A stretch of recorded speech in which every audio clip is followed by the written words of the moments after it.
नमस्कार, news and competition cracker channel में आपका स्वागत है। डेली करंट अफेयर के इस डोज के साथ आज 7 फरवरी 2024 की अति महत्वपूर्ण करंट अफेयर एमसीक्यू में आपका स्वागत है। आज के महत्वपूर्ण करंट अफेयरों को देखते हैं। आज का पहला करंट अफेयर का क्वेश्चन है, भारत का सबसे बड़ा थिएटर महोत्सव कहाँ आयोजित किया गया था? ए चंडीगढ़, बी मुंबई, सी गुजरात या डी गोवा? आंसर है इसका गुजरात।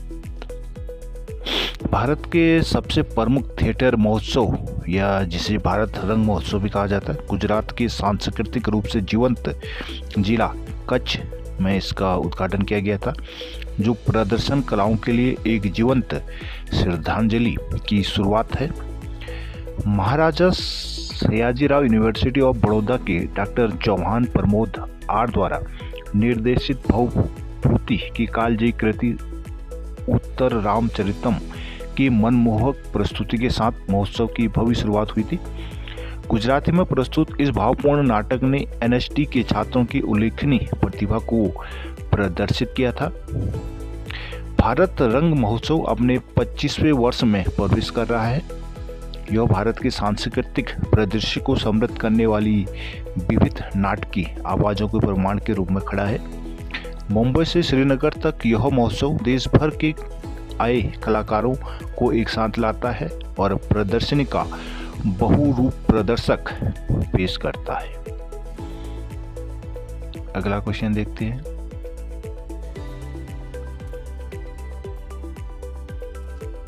हाल ही में ड्रग्स के खिलाफ धामी अभियान कहाँ उद्घाटन हुआ है? ए हरियाणा, बी उत्तराखंड, सी पंजाब या डी छत्तीसगढ़?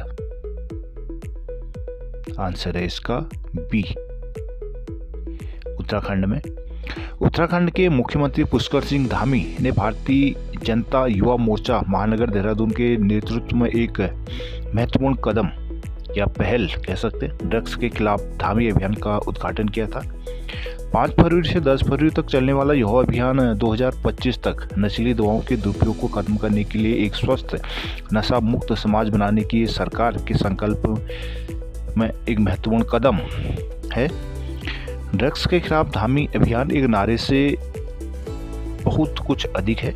यह पूरे समुदाय के लिए कार्रवाई का आह्वान है। अभियान का उद्देश्य नस्ली दवाओं के खतरे के खिलाफ सामूहिक प्रतिरोध को बढ़ावा देने के लिए छात्रों, शैक्षणिक संस्थानों और नागरिक समाज सहित विभिन्न हितधारकों को शामिल करना है। उत्तराखंड के मुख्यमंत्री हैं अभी पुष्कर सिंह धामी और यहाँ के राज्यपाल हैं गुरमीत सिंह और यहाँ की राजधानी देहरादून है जो अभी अस्थायी है और यहाँ से लोकसभा की 5 सीटें हैं।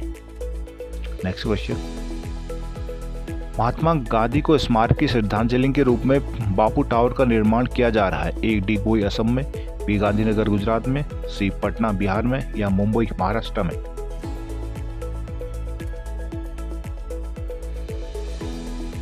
आंसर है इसका सी पटना बिहार में।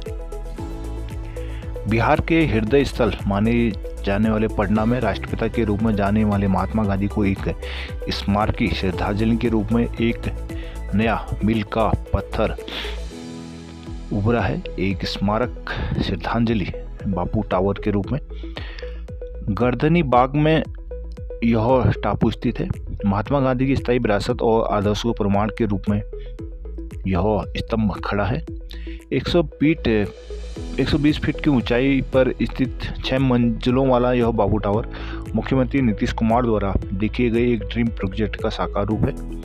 टावर न केवल एक वास्तुशिल्प चमत्कार है बल्कि गांधी के जीवन और भारत के स्वतंत्रता संग्राम में योगदान और शांति, अहिंसा और सद्भाव के उनके सार्वभौमिक सिद्धांतों पर सीखने और प्रतिबिंब का केंद्र भी है। बिहार के मुख्यमंत्री हैं भी नीतीश कुमार और यहाँ के राज्यपाल हैं राजेंद्र विश्वनाथ आर्लेकर। यहाँ की राजधानी है पटना। अगला क्वेश्चन देखते हैं। हाल ही में पारित अंतरिम बजट में जम्मू कश्मीर को कितना बजट आवंटित किया हुआ है? आंसर है इसका ई 10 अरब डॉलर, बी 12 अरब डॉलर, सी 14 अरब डॉलर या डी 15 अरब डॉलर।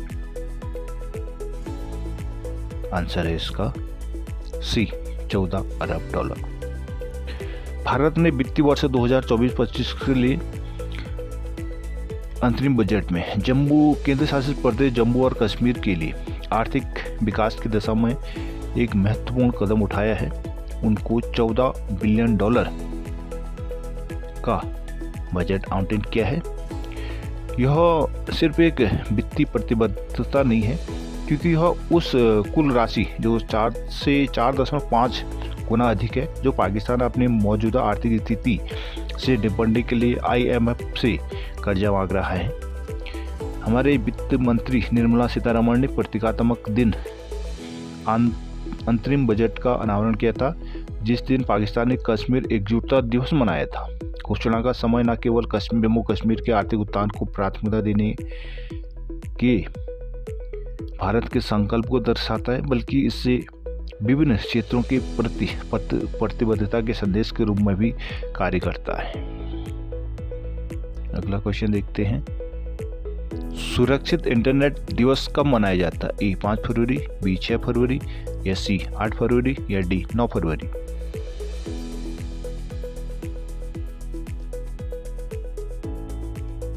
आंसर है इसका बी 6 फरवरी। प्रतिवर्ष 6 फरवरी को मनाया जाने वाला सुरक्षित इंटरनेट दिवस व्यक्तियों, परिवारों और समुदायों के लिए डिजिटल दुनिया को सभी के लिए एक सुरक्षित और सुरक्षित वातावरण बनाने के लिए एकजुट होने के वैश्विक आह्वान के रूप में कार्य करता है। सुरक्षित इंटरनेट दिवस 2024 की थीम है प्रेरणादायक परिवर्तन, बदलाव लाना, प्रभाव का प्रबंधन करना और परिवर्तन को ऑनलाइन करना। यह एक सकारात्मक और सुरक्षित ऑनलाइन अनुभव को बढ़ावा देने की दिशा में एक सक्रिय दृष्टिकोण को भी दर्शाता है। ऐसे युग में जहां डिजिटल इंटरैक्शन दैनिक जीवन का एक बुनियादी पहलू है, सुरक्षित इंटरनेट सुरक्षा पर जागरूकता और शिक्षा की महत्वपूर्ण आवश्यकता को रेखांकित करता है। यह हमारी डिजिटल आदतों का मूल्यांकन करने, मजबूत सुरक्षा उपायों को लागू करने और एक सम्मानजनक और समावेशी ऑनलाइन समुदाय की वकालत करने के लिए एक अनुस्मारक के रूप में भी कार्य करता है। अगला क्वेश्चन है। प्रधानमंत्री विश्व शिखर सम्मेलन को संबोधित करेंगे, इसका आयोजन कहाँ हो रहा है? ए मुंबई, बी दुबई, सी मॉरिशस या डी सिंगापुर। आंसर है इसका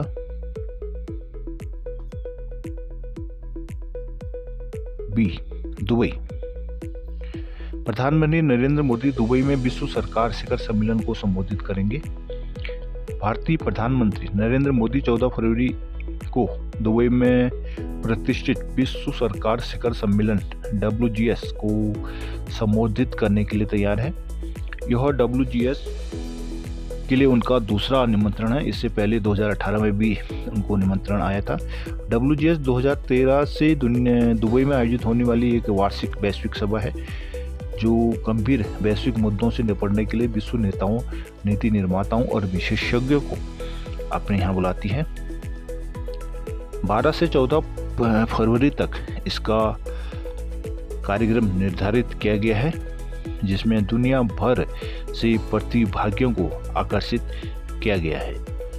14 फरवरी को PM मोदी अबू धाबी में ही संयुक्त अरब अमीरात के पहली पारंपरिक पत्थर मंदिर BAPS हिंदू मंदिर का भी उद्घाटन करेंगे, जो समावेशिता और सहिष्णुता का प्रतीक है, जो इशारा भारत और UAE के बीच गहरे होते सांस्कृतिक संबंधों को भी दर्शाता है। Next question. Sport journalist federation of India और Delhi sport journalist of India द्वारा लाइफ टाइम अचीवमेंट पुरस्कार से किसे नवाजा गया है? E Kapil Dev, B PT Usha, C Neeraj Chopra या डी स्मृति मंदाना। आंसर है इसका बी PT उषा। महान धाविका और भारतीय ओलंपिक संघ की वर्तमान अध्यक्ष PT उषा को प्रतिष्ठित लाइफ टाइम अचीवमेंट पुरस्कार से सम्मानित किया गया है। यह सम्मान उन्हें भारतीय एथलेटिक्स में उनके असाधारण योगदान को मान्यता देते हुए sport journalist federation of India SJFI और Delhi sport journalist association DSJA द्वारा प्रदान किया जा रहा है। PT उषा, जिन्हें अक्सर भारतीय ट्रैक और फील्ड की रानी कहा जाता है, को पदक, एक प्रशस्ति पत्र और एक स्मृति चिन्ह भेंट किया गया है, जो उनके शानदार खेल कैरियर के लिए उसके उच्च सम्मान का प्रतीक है। इस कार्यक्रम ने न केवल उनकी उपलब्धि का जश्न मनाया है, बल्कि उस विरासत पर प्रकाश डाला है जो उन्होंने वर्षों से बनाई है, जिससे देश भर में उनके अनगिनत एथलीटों को उनसे प्रेरणा भी मिलती है। अगला क्वेश्चन देखते हैं। हाल ही में लेफ्टिनेंट जनरल उपेंद्र द्विवेदी की नियुक्ति किस पद में हुई है? A राज्यपाल, B उप प्रमुख, C सेना प्रमुख या D chief of defence staff.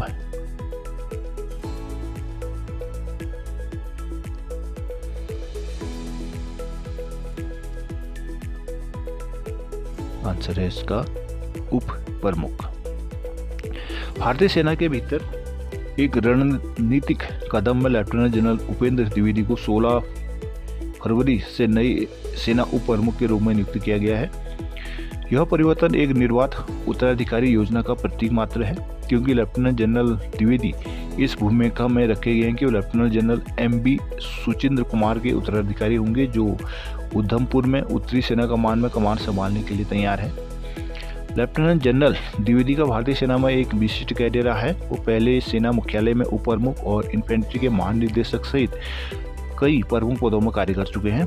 उत्तरी कमान में उनका परिचालन अनुभव विशेष रूप से चल रहा है। भारत चीन सैन्य गतिरोध के दौरान उन्हें सेना उप प्रमुख के रूप में उनकी नई भूमिका के लिए उपयुक्त बनाता है। कमांड और रणनीतिक भूमिकाओं में विशेषता के साथ ही लेफ्टिनेंट जनरल द्विवेदी अपनी नियुक्ति में अनुभव का खजाना लेकर आए हैं, जिसका भारतीय सेना को पूरा फायदा मिले। अगला क्वेश्चन देखते हैं। हाल ही में अहमद अवध बिन मुबारक को कहां का प्रधानमंत्री नियुक्त किया गया? A Bangladesh, B Yemen, C Maldives या D UAE। आंसर है इसका B यमन। यमन के राष्ट्रपति नेतृत्व परिषद ने एक महत्वपूर्ण कदम में विदेश मंत्री अहमद अवध बिन मुबारक को देश का नया प्रधानमंत्री नियुक्त किया है। यह नियुक्ति एक ऐसे समय में हुई है जब यमन बढ़ते तनाव और सुरक्षा चुनौतियों का सामना कर रहा है।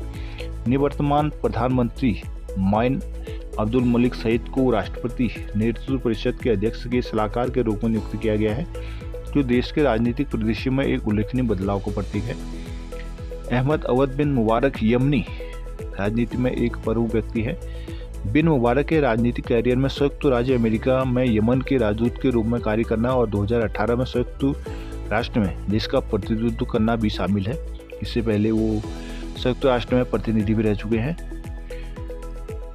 हौती विद्रोहियों के कट्टर विरोध के लिए जाने जाने वाले प्रधानमंत्री के रूप में उनकी नियुक्ति को राष्ट्रपति नेतृत्व परिषद द्वारा एक रणनीतिक कदम के रूप में भी देखा जा रहा है। वे हौती विद्रोहियों के कट्टर विरोधी हैं और तथा इनका डटकर मुकाबला भी करते हैं।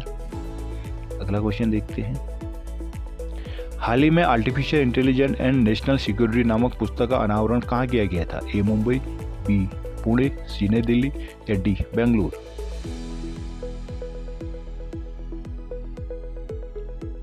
आंसर है इसका पुणे।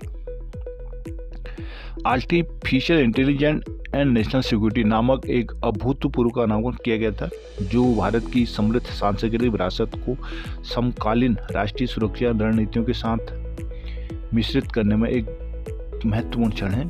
पुणे के प्रतिष्ठित RSAMI संस्थान में सेना दक्षिण कमान द्वारा आयोजित इस महोत्सव में राष्ट्रीय सुरक्षा के क्षेत्र में परंपरा और नवीनता का एक उल्लेखनीय मिश्रण प्रदर्शित होता है। महोत्सव में कई महत्वपूर्ण पुस्तकों के विमोचन का भी जश्न मनाया गया, जिनमें कर्नल अमित सिन्हा और विजय खरे की AI और राष्ट्रीय सुरक्षा शामिल है, जो कृत्रिम बुद्धिमत्ता और राष्ट्रीय सुरक्षा के अंतर संबंध पर प्रकाश डालती है। इसके अतिरिक्त अजय सिंह द्वारा लिखित रूस, Gaza, Taiwan a world at war ने वैश्विक भू राजनीति में भी अंतर्दृष्टि प्रदान की है। अगला क्वेश्चन देखते हैं, भारत का पहला डिजिटल राष्ट्रीय पुरालेख संग्रहालय की आधारशिला कहाँ रखी गई है? ए हैदराबाद, बी पटना, सी वाराणसी या डी जयपुर? आंसर है इसका ए हैदराबाद। केंद्रीय संस्कृति मंत्री जी किशन रेड्डी ने हैदराबाद के सालारजंग संग्रहालय में देश के पहले डिजिटल राष्ट्रीय पुरालेख संग्रहालय की आधारशिला रखी है। इसकी स्थापना भारतीय पुरातत्व संरक्षण द्वारा की जा रही है। इसमें विभिन्न भाषाओं और कालखंडों के लगभग 1 लाख प्राचीन शिलालेख रखे जाएंगे। अगला क्वेश्चन देखते हैं, हाल ही में राष्ट्रीय बाल भवन नई दिल्ली में 2 दिवसीय उल्लास मेला का उद्घाटन किसने किया? A S Jaishankar, B Anurag Thakur, सी धर्मेंद्र प्रधान या डी ज्योतिराव सिंधिया? आंसर है इसका धर्मेंद्र प्रधान। धर्मेंद्र प्रधान जो अभी केंद्रीय शिक्षा मंत्री हैं, ने दिल्ली के राष्ट्रीय बाल भवन में 2 दिवसीय उल्लास मेले का उद्घाटन किया था। शिक्षा मंत्रालय का स्कूली शिक्षा और साक्षरता विभाग इस कार्यक्रम को आयोजित कर रहा है। इस आयोजन में विभिन्न राज्यों और केंद्र शासित प्रदेशों के 700 प्रतिभागियों के साथ साथ शिक्षा मंत्रालय के जो विभिन्न संगठन के 100 से अधिक लोग भी पार्टिसिपेट इस उल्लास मेले में कर रहे हैं। अगला क्वेश्चन नेक्स्ट, पहली बिमस्टेक एक्वेटिक्स चैंपियनशिप किस शहर में आयोजित की जा रही है? आंसर है इसका ए ढाका, बी नई दिल्ली, सी कोलंबो या डी काठमांडू? आंसर है इसका बी नई दिल्ली। बिमस्टेक एक्वेटिक्स चैंपियनशिप 2024 का आयोजन नई दिल्ली में किया जा रहा है।